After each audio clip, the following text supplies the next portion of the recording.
সুস্থ লোকে নয় পাগলেও কয় মা নামটি হলো বড়ই মধুময়, মা নামটি হলো বড়ই মধুময়।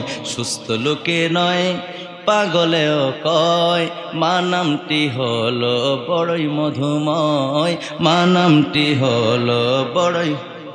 কন্যা দুনিয়ার শ্রেষ্ঠ দামি আমারে মা জননী, যার মানায় সে বুঝে দুনিয়ার শ্রেষ্ঠ দামি আমারে মা জননী। ভুলে যাই পেরেশানি দেখলে মায়ের বদন খানি, ঠিক কিনা কথা কোনা ঠিক কিনা? কইতাম নি ছেলে হতে পারে অন্ধ বোবা পাগলে গেরা, তবুও সে মায়ের কাছে সবার সেরা রে, তবুও সে মায়ের কাছে সবার সেরা। ছেলে হতে পারে অন্ধ বোবা পাগলে গেরা, তবুও সে মায়ের কাছে সবার সেরা রে, তবুও সে মায়ের কাছে সবার সেরা। এ জগতে মায়ের মতো কার আছে হৃদয়, ঠিক কিনা? এ জগতে মায়ের মতো কার আছে হৃদয়, মা হলো এ জগতে মায়ের মতো কার আছে হৃদয়। আপনার কইতেন নাম লোকে অন্যকের কইতেন নামনেরা তো না কইলে আমি কইতাম না, জান আওয়াজ করে বলুন। এই জগতে মায়ের মতো কার আছে হৃদয়, মা নামটি হলো বড়ই মধুময়, মা নামটি হলো বড়ই। সুস্থ লোকে নয় পাগলে লোকে নয় পাগলেও কয় মা নামটি হলো বড়ই মধুময়, মা নামটি হলো বড়ই। এই নামের ভিতরে আছে স্বর্গেরই সুখ, সব যাতনা দূর হয়ে যায় দেখলে মায়ের মুখ রে, সব যাতনা দূর হয়ে যায়। মা হলো সব জাত নারী নিরাময়, মা হলো সব জাত নারী নিরাময়, মা নামটি হলো। মা বাবার খেদমতের কথা বলা হয়েছে। আমি কোরআনুল কারীম থেকে সূরা বনী ইসরাঈলের একখানা আয়াতে কারিমা তেলাওয়াত করেছি, আমার সাথে পড়েন বিসমিল্লাহির রহমানির রহিম। وقضى ربك ألا تعبدوا إلا إياه وبالوالدين إحسانا। আল্লাহ পাক রব্বুল আলামিন সূরা বনী ইসরাঈলের 23 নম্বর আয়াতে কারিমার মধ্যে আল্লাহ পাক রব্বুল আলামিন জানিয়ে দিয়েছেন। আল্লাহ রাব্বুল আলামিন বলেন, তোমার প্রতিপালকের ইবাদত ছাড়া আর কারো ইবাদত চলবে না। সুবহানাল্লাহ কোন? একমাত্র ইবাদত গোলামি করব কার? এই কথা কয় না কার? একমাত্র ইবাদত বন্দেগী চলবে মাহবুদের, আল্লাহর, যিনি আমাদেরকে সৃষ্টি করেছেন। এরপর আমার আল্লাহ পাক রব্বুল আলামিন ডাইরেক্ট বলে দিলেন ওয়াবিল ওয়ালিদাইনি ইহসানা। আমার আল্লাহ কই তোমরা তোমাদের পিতামাতার সঙ্গে উত্তম আচরণ করো। কার কথা? কথা কার? এই কথা কয় না, কথা কার? আল্লাহ কই তোমরা তোমাদের পিতামাতার সঙ্গে উত্তম আচরণ করো।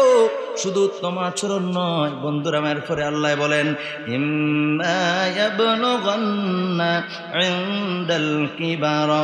ইনদাল কিবারা আহাদুহুমা আও কিলাহুমা ফালা তাকুল লাহুমা উফ। আল্লাহু আকবার বলেন। বাকি আয়াত রয়েছে। আমার বন্ধুরা, আমার ভাইয়েরা, আমার আল্লাহ কয়, আমার আল্লাহ জানিয়ে দিলেন তাদের একজনকে কিংবা উভয়কে বার্ধক্য অবস্থায় পাওয়ার পরে তাদেরকে তোমরা কি বলো না? উফ, মানে বলে না উফ শব্দটা বলে না? মনে করেন আপনার আব্বা এক কথা দুইবার জিজ্ঞেস তোর ভাল লাগতেছে না, উফ আপনি আমার জ্বালাইলেন দোস্ত। কথা কয় কিনা? বিভিন্ন রকমের এই উফ শব্দটা আসতে পারে, পারে কি পারে না? আমার আল্লাহ কয় এই উফ শব্দ তোমরা ব্যবহার করিও না। আল্লাহ কয় তোমরা তোমাদের পিতামাতার সঙ্গে উত্তম আচরণ করো গো, তোমরা তোমাদের পিতামাতার সঙ্গে ভালো আচরণ করো, তাদেরকে সম্মান করে কথা বলো। আমার ভাইরা, আমার বন্ধুরা, তাদেরকে উফ বলিও না। এরপর আল্লাহ বলেন ওয়ালা তানহারহুমা। আল্লাহ কয় বান্দারে, ও বান্দা, তোমরা তোমাদের মা বাবাকে ধমক দিও না, মানে ধমক দিও কথা কইও না, উফ শব্দ তাদের সঙ্গে ব্যবহার করিও না। আরে এরপরে আমার আল্লাহ স্পষ্ট করে বলে দিয়ে দিলেন, ওয়াকুল্লাহুমা কওলান কারীমা। আমার আল্লাহ তাদের সঙ্গে সম্মানপূর্বক, সম্মান দিয়া কথা বলো, জোরে জোরে কোন সুবহানাল্লাহ। এই কথা কার? কথা কোন? কথা কার? আল্লাহ নবীর আরেকটা হাদিস শরীফের মধ্যে পাওয়া যায়। আমি আলোচনা একেবারে শেষের দিকে নিয়ে আসছি, কারণ আমার আরেকটা গুরুত্বপূর্ণ বিষয় আছে বন্ধুরা আমার। আল্লাহ নবী, দুজানের বাদশা নবী, রাহমাতাল লিল আলামিন, নবীজির একজন সাহাবী নবীজির কাছে গেলেন, গিয়া বললেন, ইয়া রাসূলুল্লাহ, এই মনোযোগ আছে আপনাদের, বললেন, ইয়া রাসূলুল্লাহ, ইয়া হাবিবাল্লাহ, নবী গো, নবী গো, ও মায়ার নবী, দয়ার নবী, আমার কাছে সবচেয়ে উত্তম ব্যবহারের হকদারকে? আল্লাহ নবী বললেন, উম্মুকা, তোমার মা। সাহাবী আবার প্রশ্ন করলেন, সুম্মা মান? ইয়া রাসূলুল্লাহ, ইয়া হাবিবাল্লাহ, নবী গো, এরপরে আমার কাছে সবচেয়ে উত্তম ব্যবহারের হকদারকে? আমার নবী কয়, উম্মুকা, তোমার মা। সাহাবী আবার প্রশ্ন করলেন, ইয়া রাসূলুল্লাহ, ইয়া হাবিবাল্লাহ, নবী গো, ও মায়ার নবী, এরপরে আমার কাছে সবচাইতে উত্তম ব্যবহারের হকদারকে? আমার নবী বললেন, উম্মুকা, তোমার মা, তোমার মা। এরপরে সাহাবী আবার পুনরায় জিজ্ঞেস করলেন, মার কথা কয়বার কইছে? তিনবার। ও মামা সবাই কয় না, কয়বার?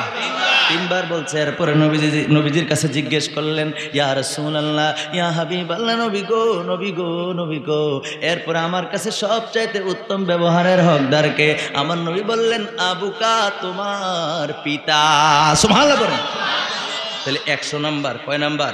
100 নাম্বার থেকে 3 25 কত? হিসাবটা ঠিক মতো জানে না, একটু পরে হিসাব করতে হইব তো, আগে আগে একটু তৈরি হন। 3 25 কত? 75। 100 থেকে 75 মার্ক দিলেন আমার নবীজি মাকে, মাকে।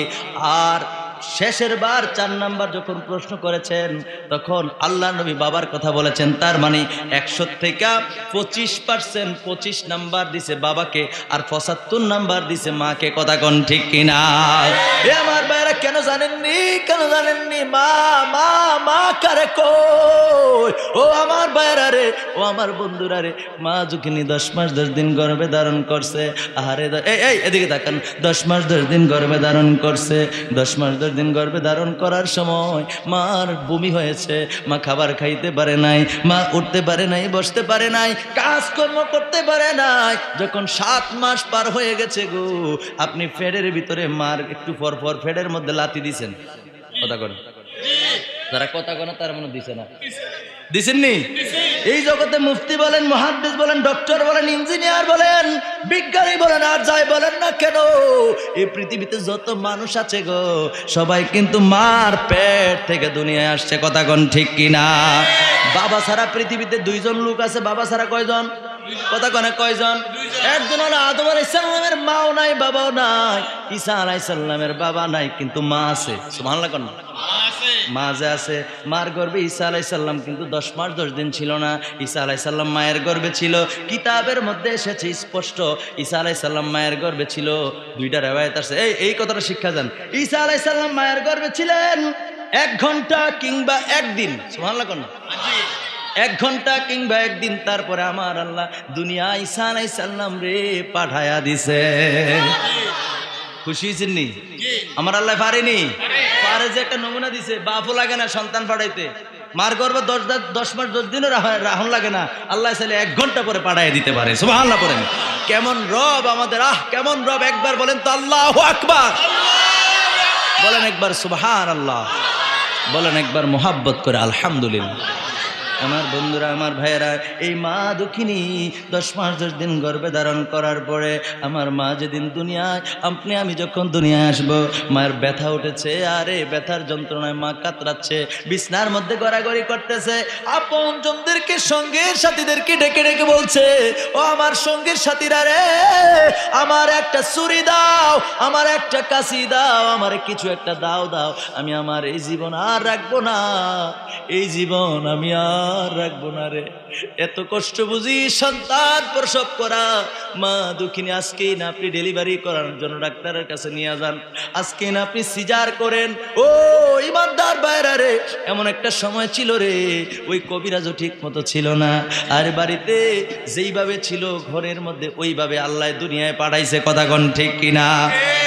কি কষ্ট হয়েছে, কত কষ্ট হয়েছে। তারপরও মা দুঃখিনী, আপনার আমার চেহারা, আপনি কালো হন, আপনি সুন্দর হন, আপনি লম্বা হন, আপনি খাটো হন, আপনি যাই হন না কেন গো, আপনি মোটা হন, চিকন হন, যাই হন না কেন, আপনার চেহারাটা যেই না মাত্র আপনার মা দেখেছে, সাথে সাথে মা দুঃখিনীর এতক্ষণ পর্যন্ত যত কষ্ট হয়েছে সবগুলা কষ্ট সাথে সাথে বলে গিয়েছে। ঠিক কিনা বলেন? জোরে বলেন ঠিক কিনা? এই জন্য মাকে সঠিকভাবে ভালোবাসার দরকার আছে না নাই?